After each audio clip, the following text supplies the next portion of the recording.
ಒಂದು ಚಿತ್ರದ ಔಟ್ಲೈನ್ ಟ್ಯುಟೋರಿಯಲನ್ನು ನಾನು ಈಗ ಆಲ್ರೆಡಿ ಅಪ್ಲೋಡ್ ಮಾಡಿದ್ದೀನಿ. ಇದಕ್ಕೆ ನಾನು ಆಯಿಲ್ ಪೇಸ್ಟಲ್ಲಿಂದ ಕಲರ್ ಮಾಡ್ತಾಯಿದ್ದೀನಿ.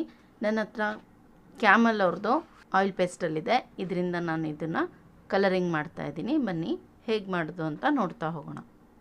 ಮೊದಲು ಹೇರ್ ಪಾರ್ಟಿಂದ ಸ್ಟಾರ್ಟ್ ಮಾಡೋಣ.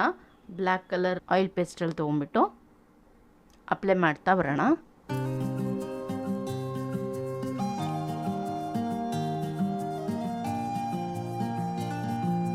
ತುಂಬ ಒತ್ತಿಬಿಟ್ಟು ಕಲರ್ ಹಾಕಬಾರ್ದು, ಲೈಟಾಗಿ ಮೇಲ್ಮೇಲೇ ಹಾಕಬೇಕು.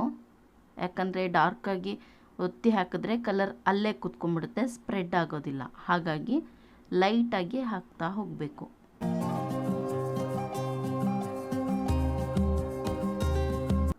ಇದನ್ನು ಬ್ಲೆಂಡ್ ಮಾಡೋದಕ್ಕೆ ನಾವು ಇಯರ್ ಬಡ್ಡನ್ನು ಯೂಸ್ ಮಾಡ್ಬೋದು. ಇಯರ್ ಬಡ್ ಎಲ್ಲರ ಮನೆಯಲ್ಲೂ ಕಾಮನ್ ಆಗಿ ಇರುತ್ತಲ್ವ, ಹಾಗಾಗಿ ಅದನ್ನು ಯೂಸ್ ಮಾಡಿಬಿಟ್ಟು ಬ್ಲೆಂಡ್ ಮಾಡಬೇಕು.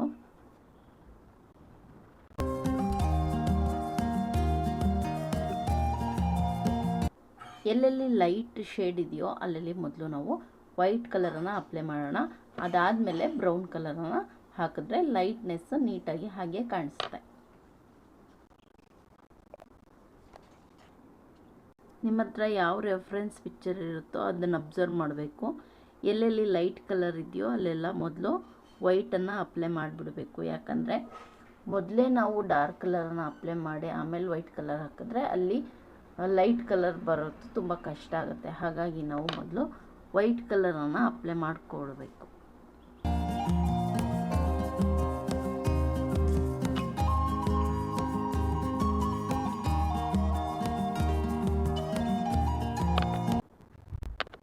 ಈ ರೀತಿ ಅಪ್ಲೈ ಮಾಡಾದಮೇಲೆ ಇಯರ್ ಬಡ್ಡಿಗೆ ವೈಟ್ ಕಲರ್ ಇದೆಯಲ್ಲ ಅದನ್ನು ಸ್ವಲ್ಪ ಚೆನ್ನಾಗಿ ಹಚ್ಕೊಳ್ಳಿ.